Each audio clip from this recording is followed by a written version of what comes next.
I always thought trust was our strongest foundation. 3 years together, no major fights, no drama, just the steady rhythm of love I thought would last. She was ambitious, career-driven, the kind of woman who stayed late at work chasing goals. When she told me she had to cover extra shifts, I never questioned it. I believed her. I believed in us. But trust can turn into blind faith when you're in love. Looking back, the signs had been there. Her phone was suddenly glued to her hand, even in the bathroom. Nights out with the girls doubled in frequency, though I never saw a single photo or tagged post from these mysterious outings. And sometimes, when she came home, she smelled faintly of cologne. It's not mine. A subtle difference, but sharp enough to sting once the doubts crept in. The first real crack came one casual morning. She had sworn she was stuck at the office late the night before. But when I ran into one of her coworkers the next day, they casually said, "Oh, she left early yesterday. Guess she finally caught a break." That simple comment lodged itself in my chest like a shard of glass. I told myself they were mistaken. Maybe she'd stopped somewhere else after. Maybe she just forgot to mention it. The alternative that she was lying to me felt too heavy to accept. Still, the doubt grew. A week later, I had this idea. Show up at her office with her favorite takeout. Surprise her. Make her smile in the middle of a stressful night. I imagined her lighting up when she saw me. When I arrived, the building was dark. The parking lot was nearly empty. Her car wasn't there. I sat in my own car for what felt like hours, holding bags of food that were quickly going cold, trying to rationalize the impossible. Maybe she borrowed a friend's car. Maybe she left something at home. My chest tightened with every excuse I tried to invent. When she finally came home that night, she looked startled to see me awake. "Long night," she sighed, dropping her bag by the door. "I'm exhausted." I forced a smile. "Rough shift?" She nodded, kissed me, and went straight to bed.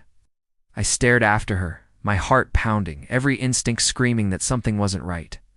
But I stayed silent, because love makes you cling to denial like a lifeline. Because admitting the truth would mean everything we had was built on sand. That night, lying beside her, I couldn't close my eyes. My mind spun with questions, my chest heavy with dread. The woman I loved was hiding something.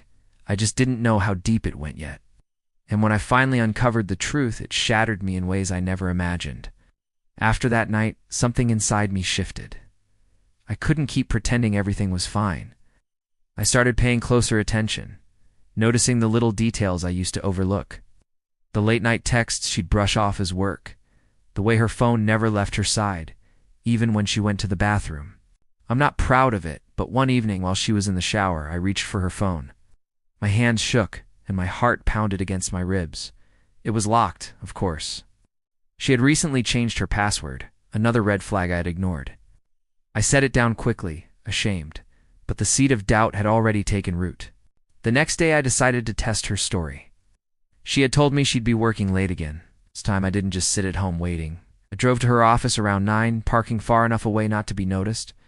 And sure enough, her car wasn't there. The lot was nearly empty, just a security guard making rounds. I sat in the dark, my stomach twisting into knots. I waited for over an hour, hoping against hope she'd pull up and prove me wrong. But she never did. Instead, around 11, I saw her name light up on my phone. "Running late, I'll be home soon." That lie, simple and casual, hit me harder than anything. She was out there somewhere doing God knows what, and still had the nerve to text me like everything was normal. I didn't respond. Instead, I drove home and waited. When she came in, just past midnight, her hair was slightly tousled, her cheeks flushed. She looked different, guilty even. "Long night?" I asked casually. She nodded, dropping her bag by the door. "Yeah, never ending. I'm dead on my feet." She leaned over to kiss me, and I forced myself to stay still. Her lips felt foreign. That night, lying beside her, I stared at the ceiling while she drifted off to sleep. My chest ached with the weight of what I suspected but couldn't yet prove. The following morning, I confided in my best friend, Jake. He listened quietly, then asked the one question I had been avoiding. "Do you want to know the truth, or do you want to keep pretending?" The truth? As much as it scared me, I needed it. So we made a plan. The next time she said she was working late, I wouldn't just sit at home waiting. We'd follow her. And that was the night everything finally came crashing down. Because when the truth revealed itself, it was worse than I ever imagined. 2 nights later, she announced she had to stay late again. My stomach clenched, but I forced a smile and told her no problem, I'll see you later. The moment she left, I texted Jake. Within 10 minutes, he was outside in his car ready to go. We followed her discreetly, headlights off whenever possible, staying a few cars back. My heart raced the entire time, palms sweaty against the steering wheel.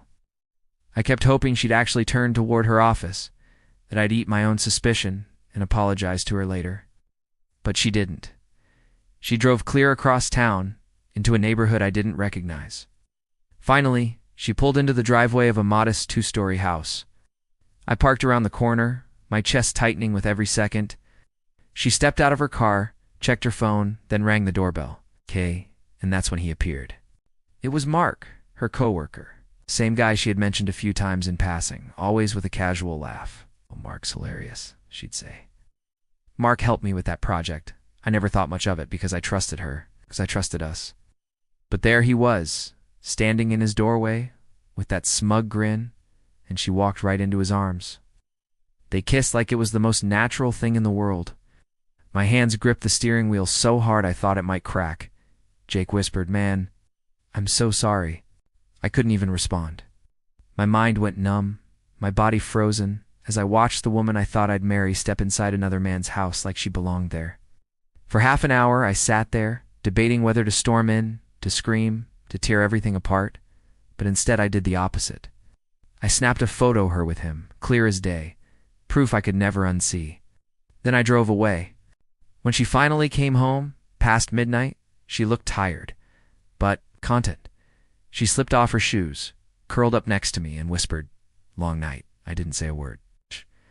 I just stared at the ceiling, feeling like I was lying next to a stranger. The next day she acted normal, cheerful even. She made us breakfast, kissed me on the cheek, and headed out with the same lie she'd been using for weeks. I let her go. But inside, a plan was already forming. Because if she thought she could live a double life, smiling at me while sneaking around with him, she was about to learn how wrong she was. I wasn't going to scream. I wasn't going to beg. I was going to let her dig her own grave and then hand her the shovel. The hardest part wasn't discovering the truth. It was pretending I didn't know. Every morning after that, I woke up next to her, kissed her forehead, and acted like nothing was wrong. But inside, I was planning every detail. I knew I couldn't just confront her blindly. She'd deny, twist it, or cry her way out of it. I needed evidence. Proof no one could argue with. So I started documenting. Each late shift became another photo, another timestamp. A screenshot of her text messages to me, promising she was at work. A picture of her car parked in front of Mark's house. It was all piling up, and with each piece of evidence, I felt less like her boyfriend and more like a detective in my own life. Jake helped me keep my cool. "Don't blow up yet," he said. "Make it so airtight, she can't lie her way out." And he was right. I knew her patterns. I knew how easily she could turn guilt into pity, how quickly she could spin tears into a weapon. I wasn't going to give her that chance.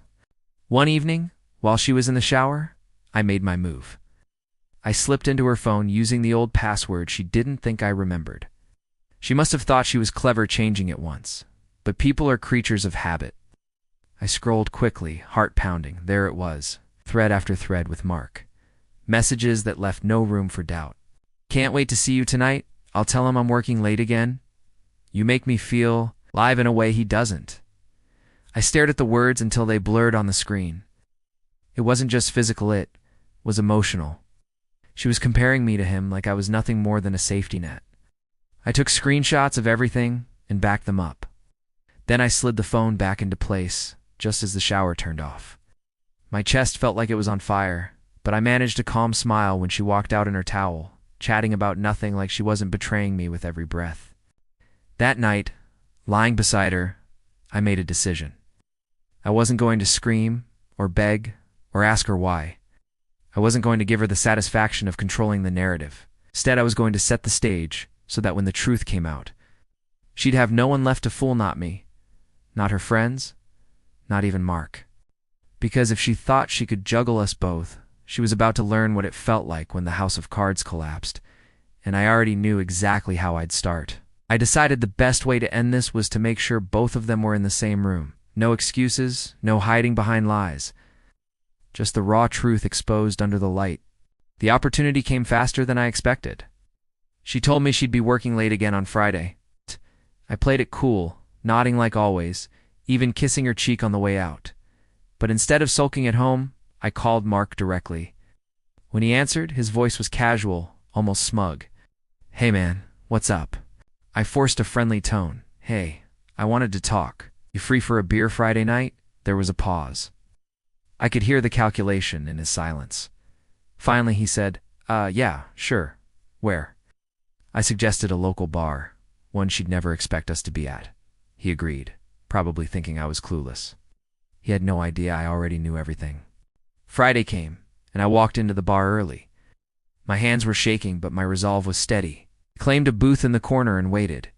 A few minutes later, Mark walked in wearing that same smug grin I'd seen on his doorstep.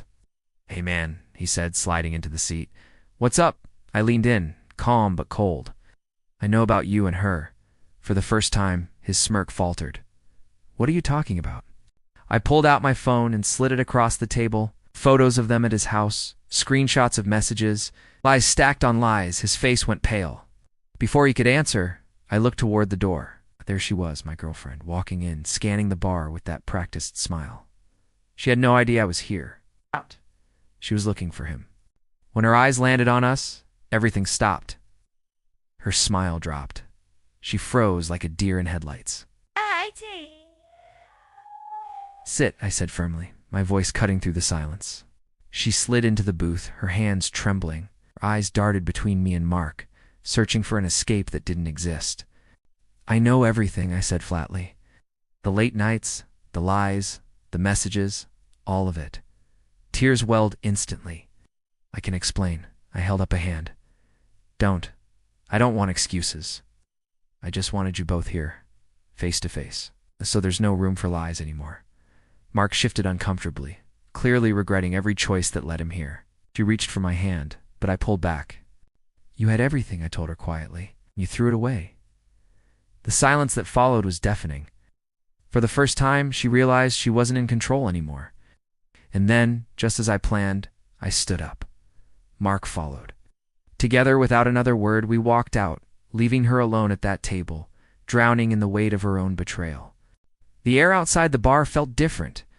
Cooler, sharper, like I'd finally stepped out of a fog I didn't realize I'd been living in. Mark walked beside me, silent for once. When we reached the parking lot, he stopped and faced me. "I didn't think you knew," he admitted. She told me you two were basically done, that you didn't care anymore." I stared at him, every muscle tense, then finally shook my head. "She lied to both of us." He nodded, shame written all over his face. Guess she did." Then he walked off, his steps heavy, leaving me standing under the streetlight with nothing but my thoughts. When I got home, I half expected her to be waiting on the porch, but the house was empty, silent, almost peaceful. For the first time in months, I didn't feel the weight of her lies pressing down on me. It didn't take long, though, for the messages to start flooding in. "Please, let me explain. It didn't mean anything. You're the one I want. Don't throw this away over one mistake." One mistake. That phrase made me laugh bitterly. A mistake is tripping over your words, forgetting an anniversary, burning dinner, sneaking around for months, lying straight to my face, and kissing another man in his doorway. That wasn't a mistake. That was a choice. I ignored her texts. I ignored the calls. When she showed up at my apartment 2 days later, pounding on the door, I didn't open it. I didn't need to hear more empty promises or crocodile tears. Instead, I sat on my couch, phone in hand, rereading Jake's words from the night it all went down. Sometimes the best revenge is just walking away. And he was right. I didn't need to scream or curse or demand answers. I didn't need her to admit what she did or beg for forgiveness I'd never give. The look on her face at that bar, the shock, the guilt, the realization that she'd lost both of us in one night, that was enough. Over the next few weeks, I started to feel like myself again. I poured my energy into the gym, into work, into reconnecting with friends I'd drifted from while drowning in her lies. Slowly, the ache in my chest began to fade, replaced by a steady sense of clarity. She had been the center of my world. But once she was gone, I realized my world hadn't ended. If anything, it had just begun to get cleaner, brighter, free of the shadows she had cast. The truth hurt. It shattered me. But it also freed me. If she thought I'd ever take her back after everything, well, she finally understood what it felt like to lose something you thought you could take for granted. If you've made it this far, go ahead and hit the like button, subscribe, and share your thoughts in the comments.